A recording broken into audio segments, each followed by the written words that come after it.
everyone, welcome back to my channel. So today what we're going to do is a little something different. I'm just going to kind of be talking to you guys and telling you guys a story. Today the story that I'm going to be telling is the story of my pregnancy and my testimony and my fertility journey, I guess I should say. About 2 years ago, I actually started to have some pain like on the left side of my body. I remember we actually had a wedding in Africa, and then after that wedding I realized when I came home, like during my monthly cycles, the pain would be really bad, just particularly on one side. The thing that I noticed was that it was getting progressively worse until it got to the point where the pain was on a daily basis. What I'm going to tell you today is how pretty much I got pregnant and how I wasn't supposed to get pregnant, and about the pain I went through and about my diagnosis with endometriosis. It might be a long video, so I've got my coffee right here and we are just going to go ahead and dive in.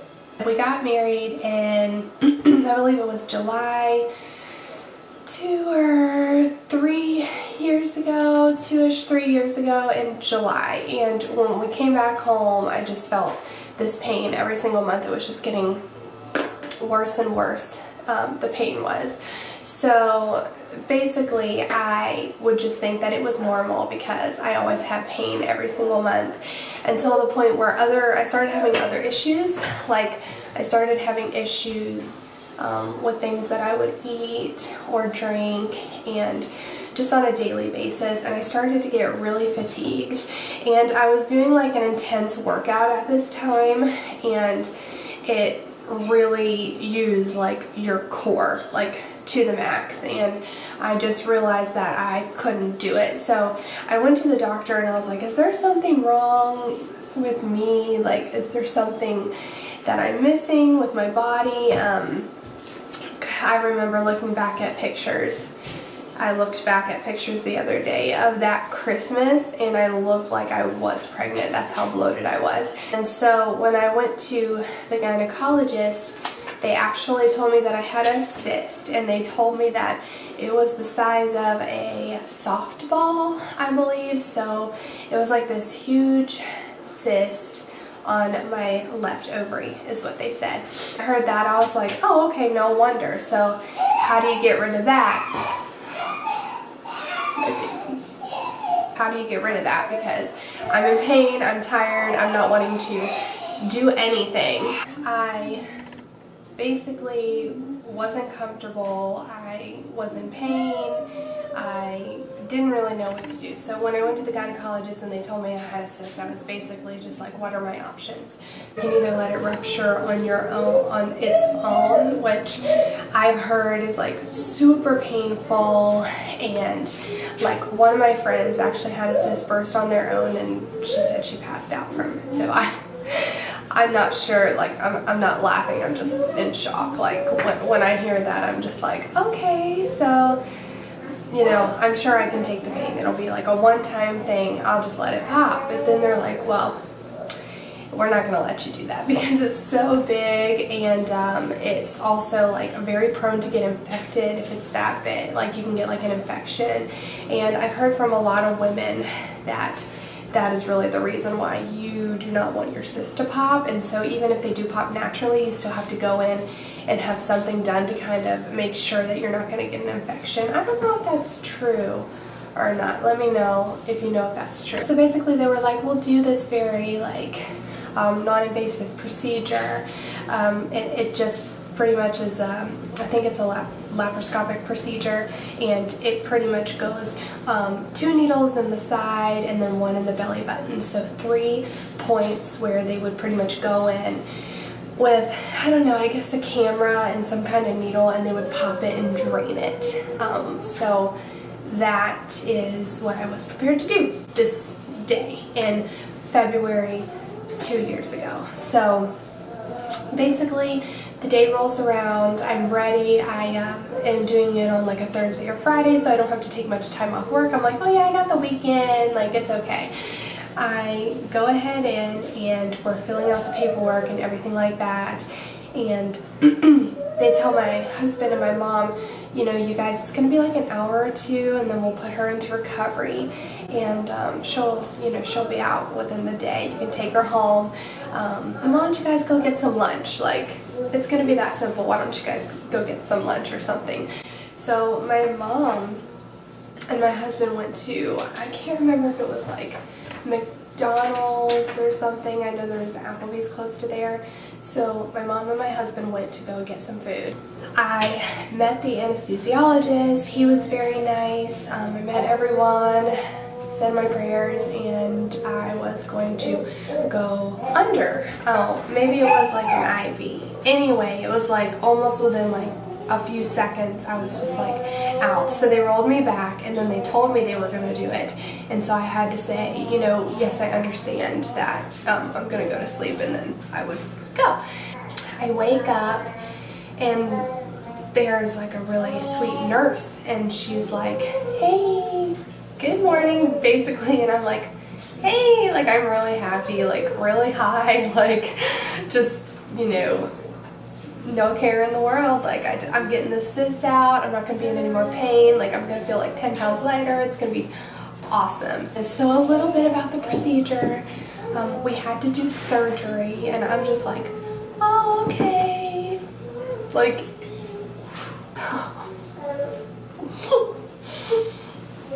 looking back at it now, no wonder she was like, you're so sweet, you're so sweet. Why? We had to do surgery, and I'm just like, cool. Probably like the easiest high patient there was. She's telling me all this when I'm seriously high. Okay, we had to do surgery. You have really bad endometriosis, but I can't tell you much. We have to wait for the doctor. All of this stuff. Like, I can't tell you anything, but here, let me give you an earful. And like, I know their job is really hard. It's really hard to find the boundary between what you're supposed to say and what you want to say, and I'm confused, and she's probably sympathizing with that. So I was like, okay, you know, surgery, and she's like, so we had to cut, you know, like basically like a cesarean. And then thinking I was going to get these 3 little dots that if they were scars, they were going to be super tiny. And I came out with a very, like, probably like a cut, like this big, like a cesarean cut. And the only thing I said after she's telling me all of this is, you mean I can't have kids? And I just started bawling. I remember that, like, and she's like, no, well, you'll talk to the doctor, is what she said. I get in my room, they're asking me if I need pain medicine. I'm like, no, I'm fine. And the doctor's like, I don't know that you are. And I'm like, yeah, it's fine. And she's like, how would you rate your pain? And I'm like a 1 or 2. And she, like, I'm like shaking, and she's like, I think you're rating you're not giving yourself enough credit. Like, I think you're rating your pain really low. And I was like, okay. She's like, now how would you rate your pain? And I was like, I don't know. She's like, would you say it's like a 7? I'm like, maybe a 7 or 8. And she's like, okay. And she just like turns the pain medicine on, which, I mean, she knew that I was just kind of like, I guess I was just a trooper, and I didn't want to be like, ow, it hurts, but I was so confused too. The doctor came in, which I used to love that doctor, you know, I used to really love that doctor, but there's some things that that don't sit well with me about really the surgery per se. Like, I knew she did what she had to do. The first thing she said when she came in was, where was your mom and your husband? And I was like, I don't know. Like, obviously I've been knocked out. Like, I don't know. Like, the girl told him to go to lunch. Well, I needed to talk to them about the surgery, and they were nowhere to be found. And she was really irritated, bringing that to me, who was not in a condition to deal with her moods, for what the woman at the front desk told my mom and my husband to do. So they weren't there. When they got back, she basically was like, where have you guys been? And sat them down and was like, we need to do the surgery. I had to do the surgery, and explained it all to them. And of course they have a million questions. I don't know if she was really, really stressed at the time. And I'm not trying to badmouth, but it was insensitive. That she was just kind of like, no, it's gonna be okay. Like, she'd be like, what questions do you have? And then I would ask questions, and she's like, yeah, next. Like, you know, really rushy, and like, not okay. She would always follow it up with like a term of endearment, like, okay, sweetie, or okay, honey. And that doesn't make it okay. Like, knowing that now, that's just kind of like manipulation. That doesn't make it okay. So what do? They pretty much tell me that I have stage 4 endometriosis and that they had to do a surgery. Couldn't laparoscopically go in and try to drain the cyst because there was so much tissue from my endometriosis and the cyst was so big and they couldn't get to it that literally they popped it and drained it, okay? So she didn't feel comfortable removing the cyst because she said if she had gone in there with the tools that she needed to go in there for, I would have bigger problems. As in, if she would have started scraping away to get things off, it would have actually ruined what I needed in my body. So the only thing I can describe it, if you don't or have never seen it, is like, do you know the comparisons that you constantly see of like a healthy lung and a smoker's lung? Well, there's like healthy uterus and fallopian tubes, and then there's endometriosis, and it's just this black, cloudy, and black, like clotty dots, and it's just like black everywhere. What I want to say is like about the, if she were to have gone in and tried to remove the cyst, how it would make it worse for me is what happens with endometriosis is the lining of my uterus when I have my monthly cycle. A woman is supposed to shed it and kind of remove it. Like, it's like a healthy cycle. You shed, you create this lining, it breaks down, and you shed it. With endometriosis, your body doesn't do that for you. With endometriosis, the lining builds up and it becomes, how can I explain it, kind of like a cobweb or like a spider web, and it just gets tangled with everything. So with mine, I guess it's stage 4 because there's so much of it over time. It just kind of built up, and it was really affecting my fallopian tube. So it got tangled around my fallopian tubes, so much to the point where it actually has pulled and attached one to the front of my uterus. And this is so crazy, but, and then the other one to the back, like towards, like, you know, the back.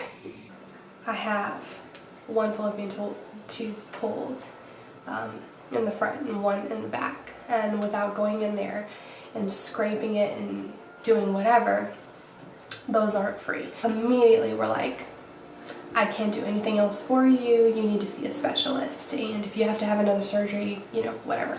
Now, meanwhile, the place I was in was like, I was in bed, I was still pretty high, I was in pain, I was in shock, and I was hearing babies crying because they put me up in the maternity section. Yeah, so literally I just found out that I had stage 4 endometriosis and that I probably will have a really rough time having kids if I ever get to have them. And I'm hearing babies cry. Not only that, but the nurse kept calling me mom and my husband dad. Yeah. They're like, how's it going, mom? And I'm like, well, and see, this is why I'm like, I must have been really high and happy. Well, I'm just like that person anyway. I know she didn't mean to be offensive, but I'm just like, I didn't give birth to a child, I gave birth to a cyst, so. And she's like, oh my gosh, oh, I'm sorry. And I'm like, okay. And she's calling my husband dad. Like, it's like they didn't even read the chart. Like, I don't know, it was so weird to me. Like, isn't that like a lawsuit kind of thing? I don't know. Anyway, I had to stay like an extra day or two because it just felt like I was a zombie. It felt like the top half of my body was not connected to the bottom half of my body. It was so weird to find out because there was so much harm that could have been done. I didn't get like cleaned out. I didn't get anything. The cyst was literally just popped and drained. Like literally the first time I got my cycle after that, I still had that pain because I could feel the cyst coming back. I'm just trying to stay positive, trying to stay positive. We go to fertility specialists. You know, out of trying to recover mentally, emotionally, other things, you know, had happened that were just stressing me out, like to the max. It was probably at a really big low point, I think, for me, and that's when I found my church, my home church. And I didn't think that I was ever going to get pregnant, and then I didn't know if I was going to be able to afford adoption, and then I didn't know if I was going to have to work myself to death to be able to afford a child. and so I wouldn't get to spend any time with that child. I'm recovering. I've made peace with it. Anything that happened at the hospital or with the doctor or with my body, I'm just kind of making peace with it. Fertility specialist, you know, I start on vitamin D. I start my prenatal vitamins. I'm really good friends with the woman at Shady Grove.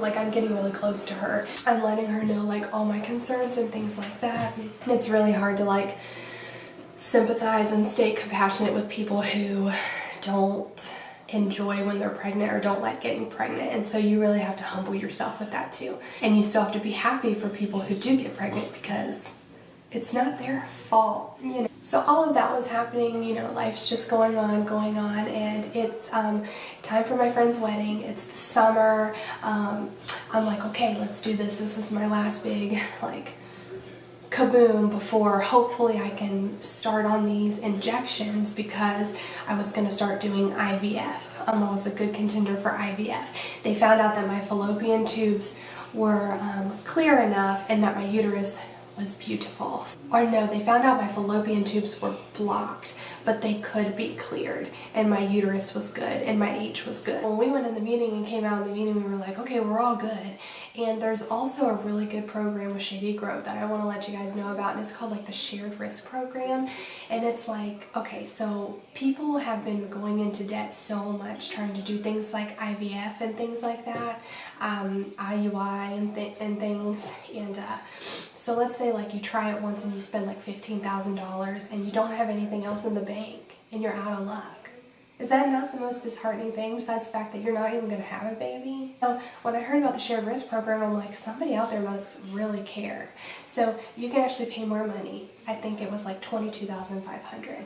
You can do it in a loan. It was about $500 a month for. That doesn't include medication. The deal about this was, though, if you get pregnant naturally, or if you lose the baby, or if you even give birth to a stillborn baby, like if you don't walk out of the hospital with a living, breathing baby, you get 100% just about of that $22,500 back. Pretty much got all of it back because I got pregnant naturally.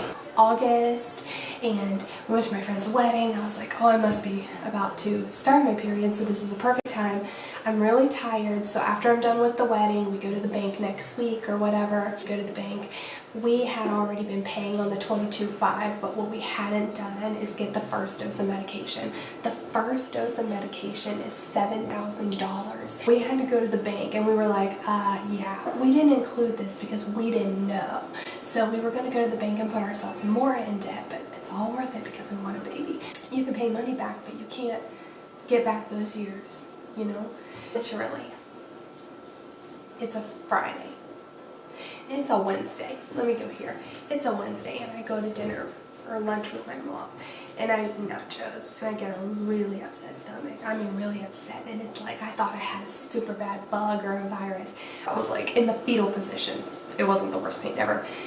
It was just a really bad upset stomach. The next day I felt fine, and I was like, ooh, must be like a little 24-hour thing or whatever. That evening of the next day, I started feeling like that again, and I was like, ow, like what is going on? Like something's going on. I think I really overworked myself, overstressed myself. I was maid of honor. I had a lot to do. It was a lot. Stress, you know? Didn't even think about, I haven't started my period because I was like, it's just stress. I know that it's just stress. I don't know what possessed me. It was a Friday. I was going to work. It was like 7 a.m. I stopped at Walmart because I couldn't sleep. I wasn't able to sleep, which is weird. When I get a pregnancy test and I'm like, what the hell? You know, I'll just take it, and if it is, it is. If it isn't, it isn't. But I just want to confirm that it's not, so I don't get my hopes up, because I'm starting to get my, like, what is this? Confused? Yeah, me too. So I went into the bathroom at my work, and I had one of my coworkers and one of my close friends at the time. She came into the bathroom. Well, she didn't come in yet, but I took the test. And I was like, it's the first time. Like, I had taken so many tests, and it's the first time that I saw what a positive pregnancy test actually looked like. I took another one, and another one. I took like 3 tests, and I called my friend, and I'm like, is this right? Is this right? Is this what a positive looks like? And she's like, I'm pretty, oh my God, I think that's positive. and I just broke down. I just broke down because the one time I didn't expect it, and the one time I had accepted my fate and wasn't sad about it, and the one time I wasn't thinking about it. It like literally is a thing when it's like God brings you things at the least expected moment, like when you stop asking for them and you know that your needs will be met either way. That's when it happens. So I was at work and I couldn't tell anybody because I wanted to tell my husband first, honestly. The only person who knew before my husband was that girl. I put all the tests in a bag, but I cover it with like feminine stuff, you know what I'm saying? My husband gets home and I'm in bed, which isn't a surprise to him because I haven't been feeling good the past couple days. And he's like, "Are you okay?" And I'm like, "Yeah, I think I started my period. Would you hand me like something out of that bag?" And he reaches in the wrong bag and I'm like, "No, the other bag." And then he reaches in another wrong bag and I'm like, "The other bag." I'm like, I'm gonna tell you, like, it's that exciting and I'm that nervous. And he reaches in the bag and there's the test, and he's like, "See, I told you that God's plan for you was that you're going to carry your own baby." And like, I know for some people that that's not their plan, but for my husband it was like he knew it and I just kept doubting it. And you know, I really admire him for that, because when I didn't have hope or didn't have faith, he really did. So I should have listened to my husband. Next day we went to the bank and she's like, "So you need medication, you know, how's that going?" And we're like, "Yeah, we don't need that anymore, so we're gonna use what we got and we're gonna pay this off." And yeah, and like, it was just insane. I contacted the girl at Shady Grove and I was like, "Listen, I'm pregnant." She's like, "What?" And I'm like, "Yeah."